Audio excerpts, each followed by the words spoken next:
Hi, I'm Paul. And I'm Tiffany. To some, we could be called career wizards. And to others, sometimes we seem like therapists. However, we definitely are not. But for you, we are the co-hosts of the Career Boosters podcast.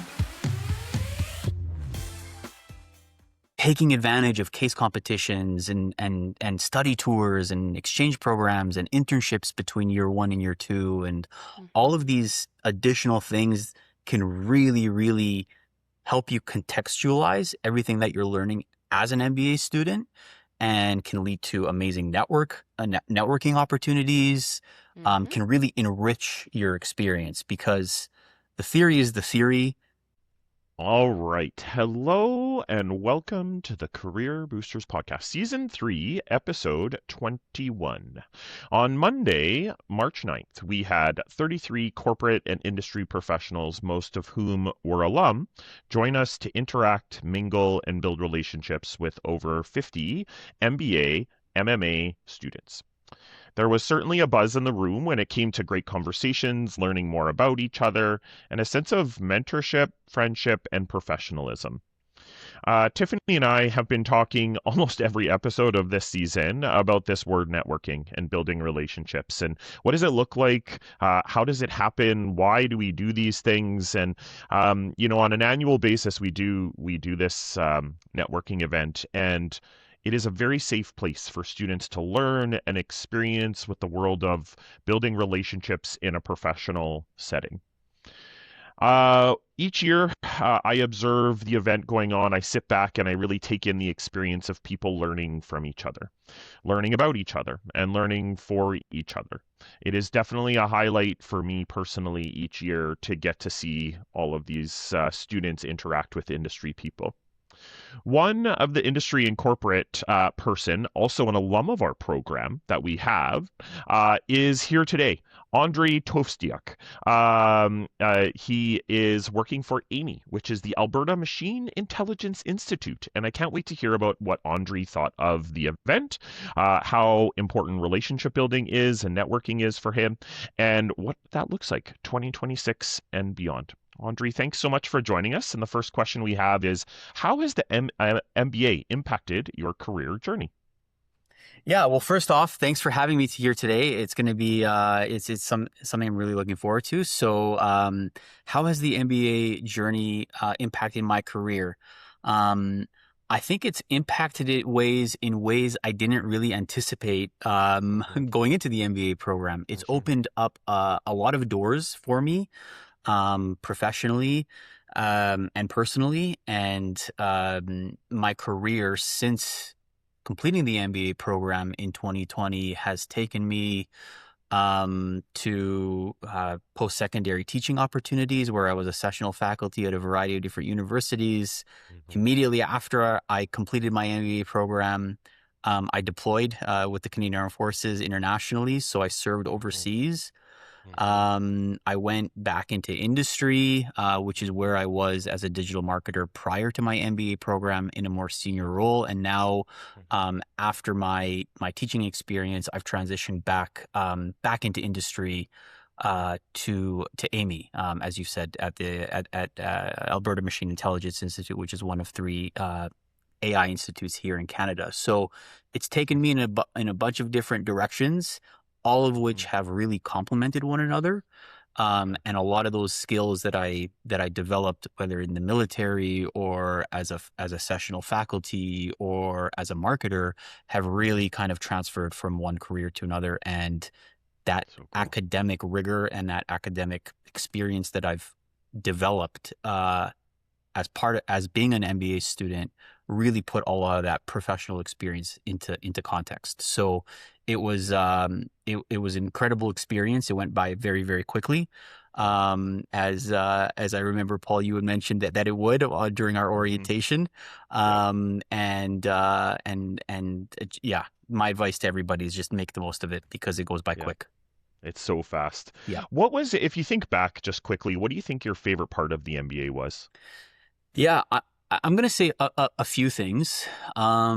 First and foremost, It was the network. It was the relationships. I developed some really, really close friends as a result of the MBA program, many of which I meet with regularly. So that was a huge plus. The case competitions was definitely something that I also participated in. So I took part in the MBA games, the Haskell 24-hour competition. I did an internal case comp at the U of A, and that was really, really fun because it allowed me to apply the theory that I was learning in the classroom in a real life situation, in a real life case. But I'd say that the top thing, and I recommend to all MBA students, if they have the ability to do so, was doing an exchange. So I went to India for 4 months at the Indian Institute of Management in Bangalore. And that was just such an amazing experience. Just being in a completely different culture, adapting to a completely different educational system, immersing myself with both, some of the top Indian graduate students in the country at this elite business school, as well as over 100 international students from all over the world who were studying there on that term that I was at. It was amazing. And I highly, highly recommend to all MBA students to do that if they can allow for that. Paul, I think you and I need to start a tally that we maybe put up on here, because we ask this question of every alum who shows up, what was the best part of it? And almost always, I think we're at almost 100% success rate is the people is often what's named first. Case comps, certainly there. But I really appreciate this exchange program because I think it's a smaller group of students who do them, right? So the smaller group of students who would talk about them. But so far, you're hitting all of the things that so many other people find of such value within the MBA, which I think is a really cool data point to be gathering.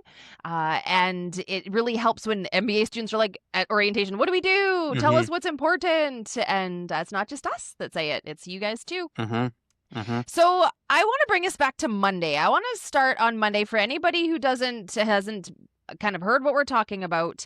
On Monday, there was a room full of students who were waiting to network with a bunch of people, and those students were nervous and excited and really just wanting to make the most out of this opportunity.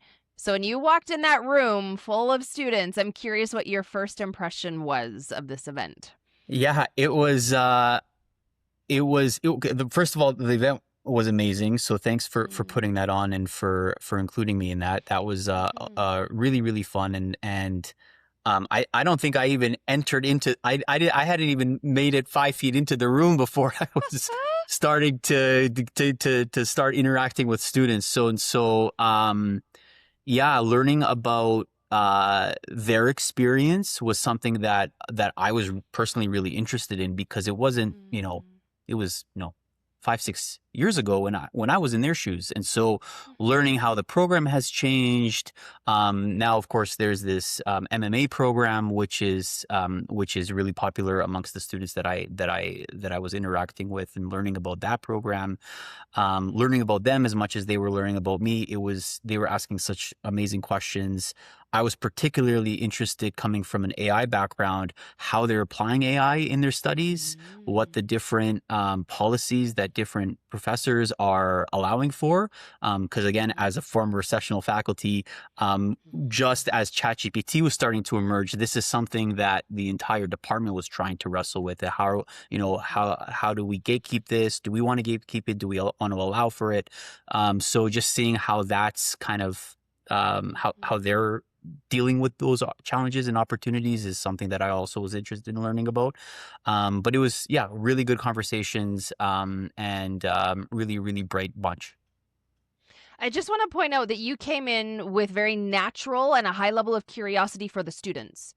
Like, I think that's an interesting perspective that students for sure don't quite realize. They think they're supposed to be the one with questions, that you're going to do all the talking, and that they need to learn from you. And you just said, no, I was super excited to learn about them.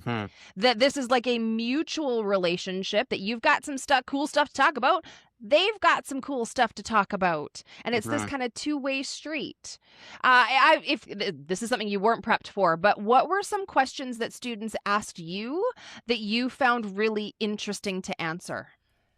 Yeah, they were coming from Amy, they were really obviously interested in the work that Amy is doing to advance AI adoption and literacy, these like national-wide campaigns across Canada. How are we commercializing some of the technologies in AI to the benefit of businesses, be it startups or large enterprises and things like that? So they were asking really good questions, and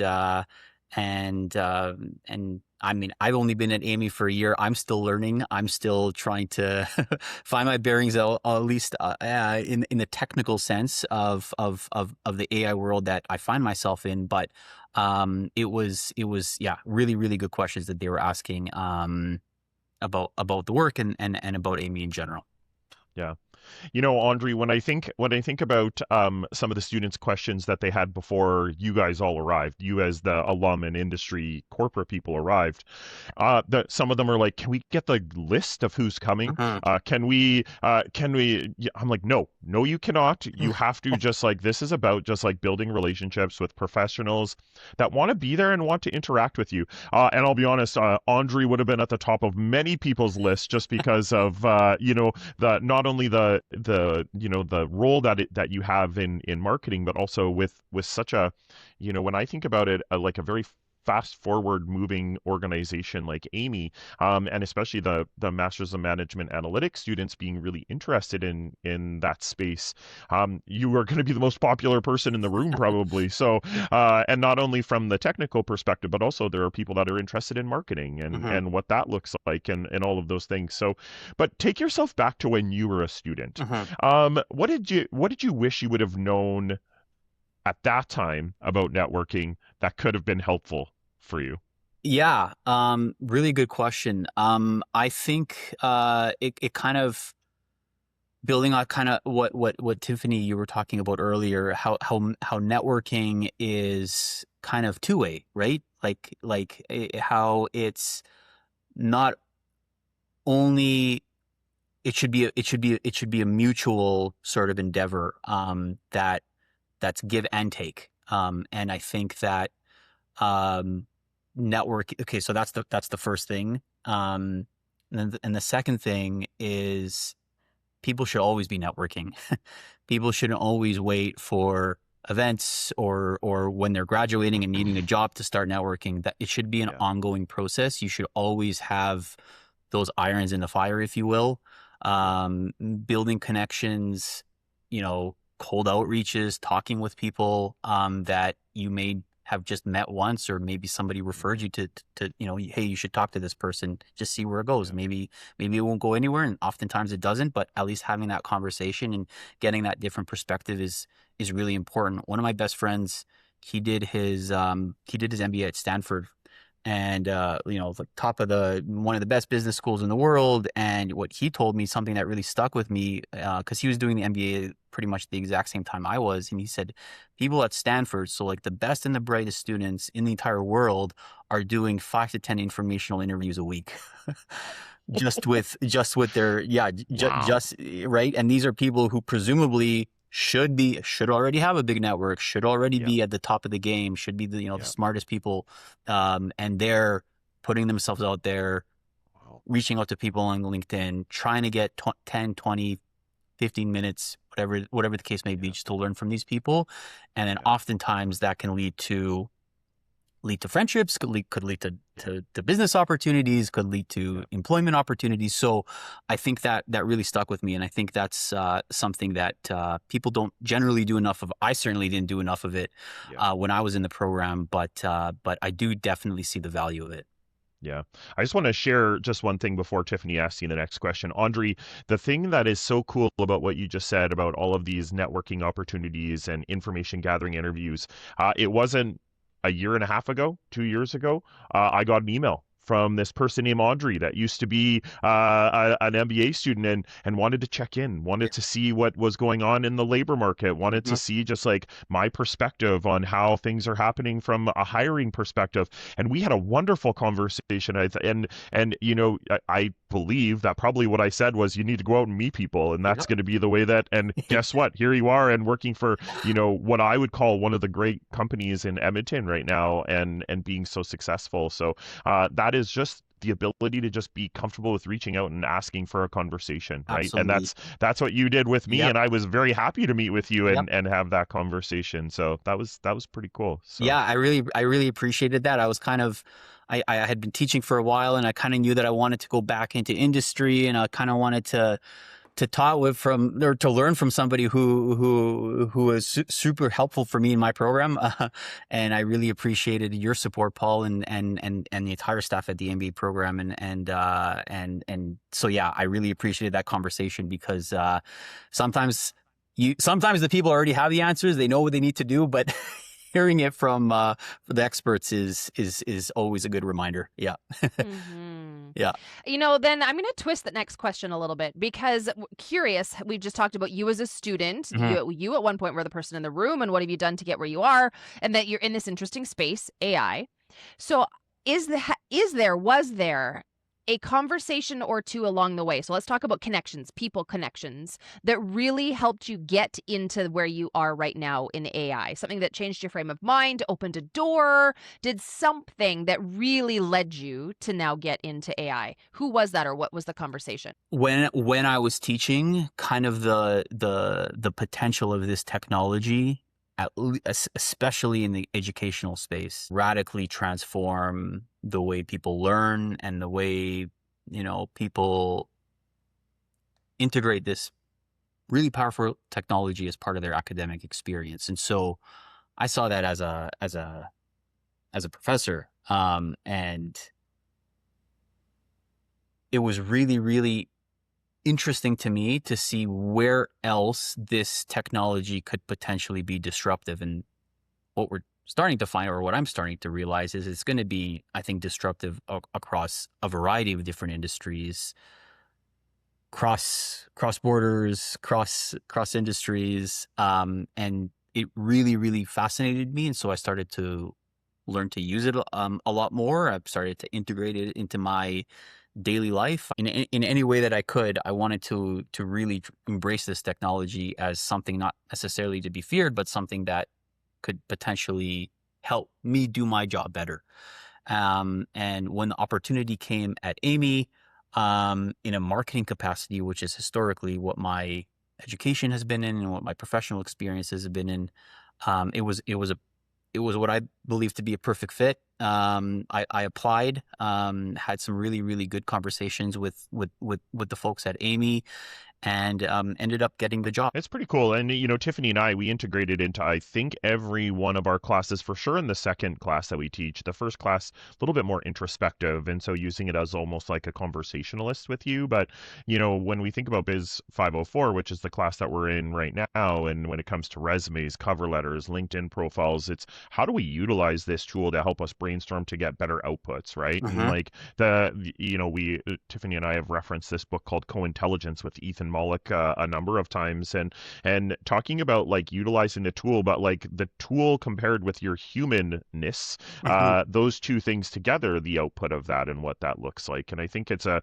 really powerful way to look at it. And Tiffany and I have always been on the front edge of like trying to use it, but kind of hiccups at us a little bit a few times, Mm-hmm. but really interesting.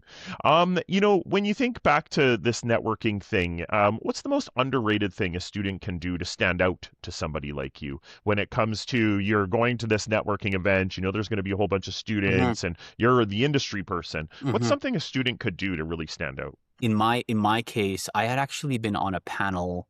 Um, I had been on a panel 2 months prior at Amy. There was actually an event where the MMA students were doing a tour of Amy, and I happened to be on as one of the panelists, just talking about my career and my experiences and stuff like that. And the moment I walked into the room, one of the students actually had said, "Hey, I recognize you. You were on that panel a couple of months ago. You were, a former soldier and stuff." So the fact that they remembered that, and the fact that that left an impression on them, I believe it was Turdu. It made me feel good because it's clearly something I said kind of resonated with them about my career journey, and so what I would say is, if you have the opportunity to go to a networking event and there's that opportunity to know who's going to be there, and just doing maybe you've never met them, maybe you've never heard them speak, but if you have the opportunity to look them up online or see maybe some of the blogs they've published or some of the things they've written or some of their professional accomplishments, and talking about that, I think is maybe a way that you can maybe stand out at a networking event as well. I would offer Edmonton is small. Like, you don't have to be in the AI space specifically to maybe run into you somewhere. And so this understanding of if you just get out there, you get out there to enough events, you're going to see people more than once. And so can you get out there enough so that you get the opportunity to go, hey, I saw you, or we met at this other space. Like, that's another way to make an impression, is to just be out there enough. Truly. Yep. Interesting that you mentioned Turdu. He stands out in other ways in class as being really helpful and always being willing to lend a hand. And so it's really curious that he also stood out to you.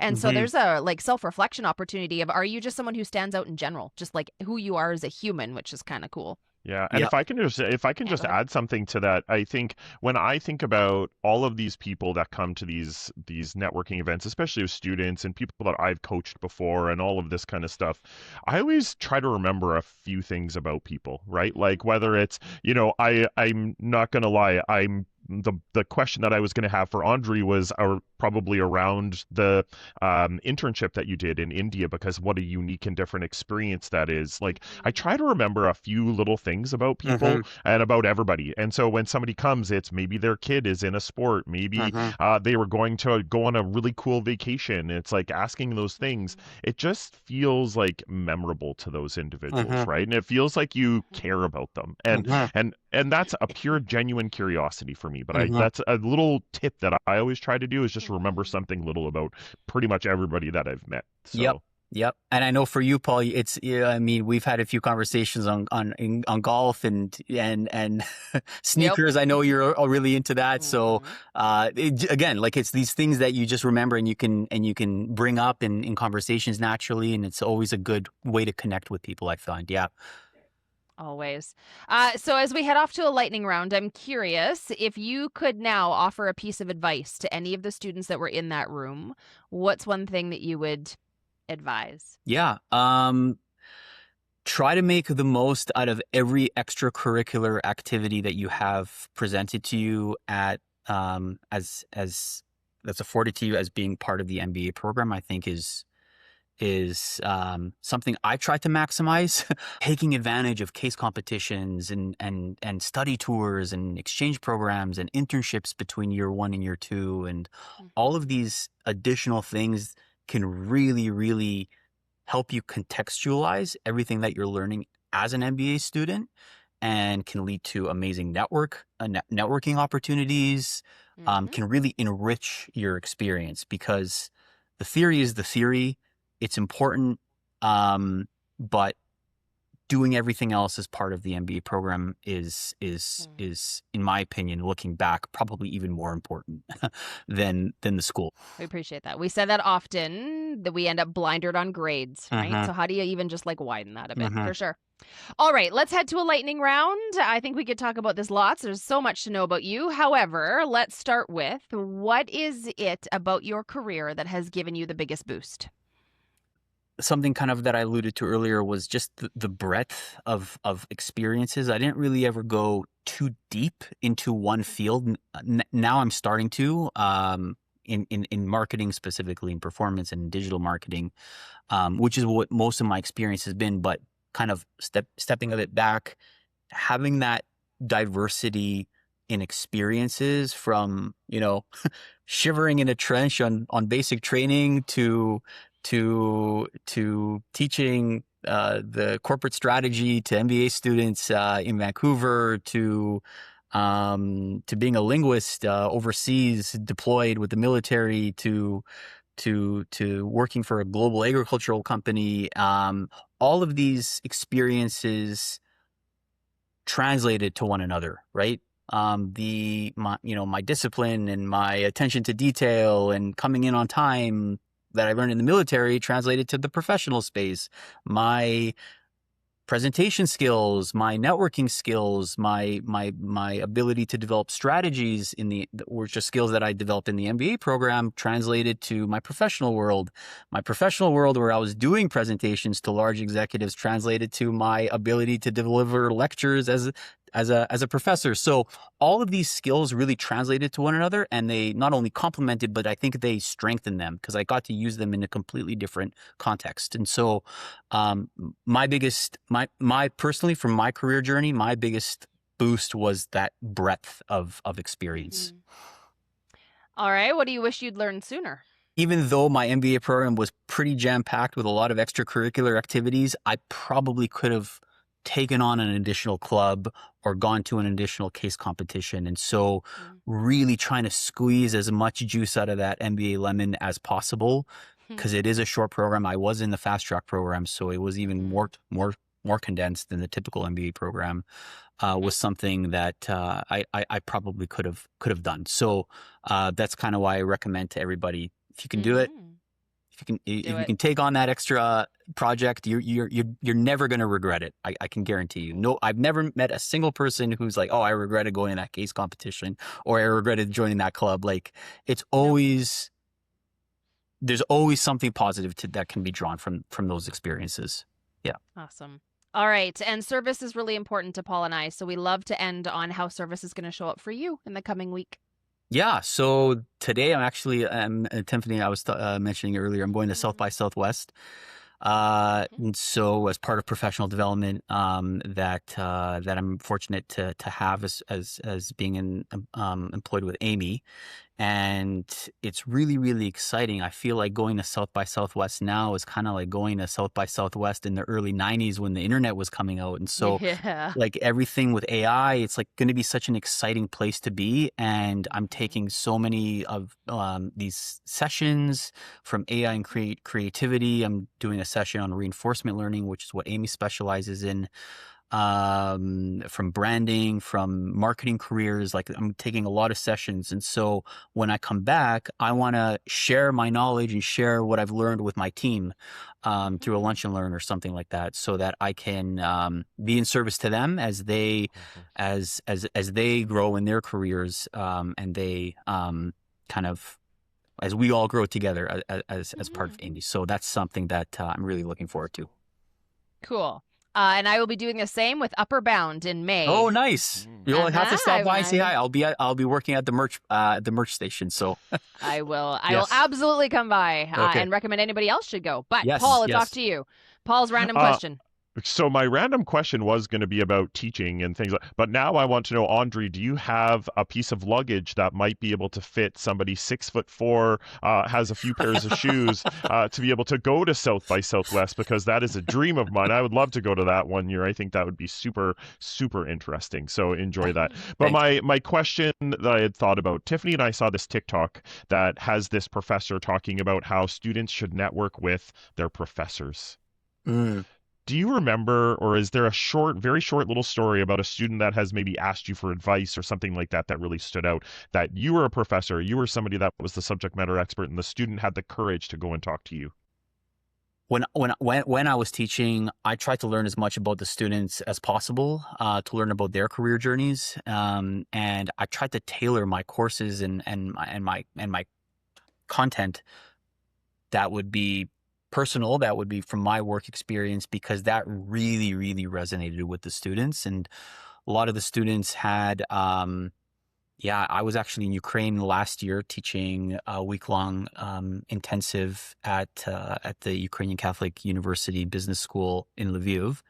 And these are all founders. Many of them kind of later on in their careers, a lot of them ran agencies or tech companies and things like that.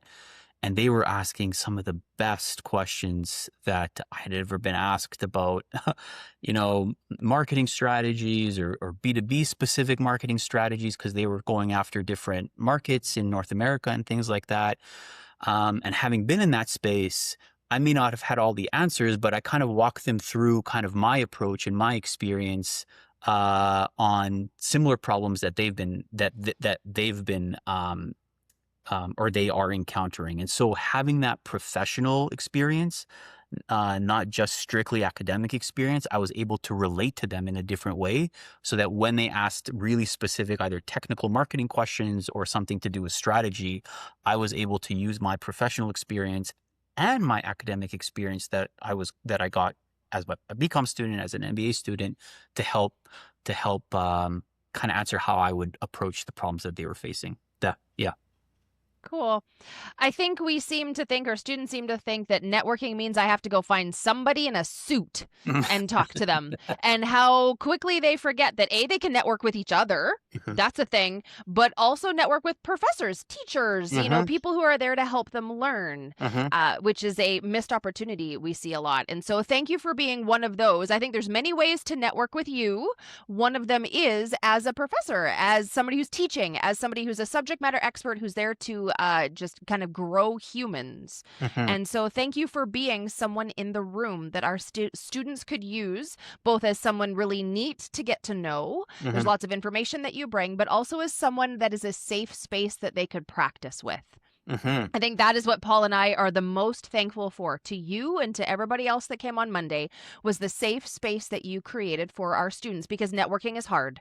Like, I don't care who you are. There's something about networking that makes you nervous. And so thank you for the safety that you brought, but also the growing edges that you allowed them to practice. And for the just source of interest that you are. You've got some pretty cool stuff to talk about, probably with anybody that you talked about on Monday. So thank you for bringing that there, and thank you for bringing that here.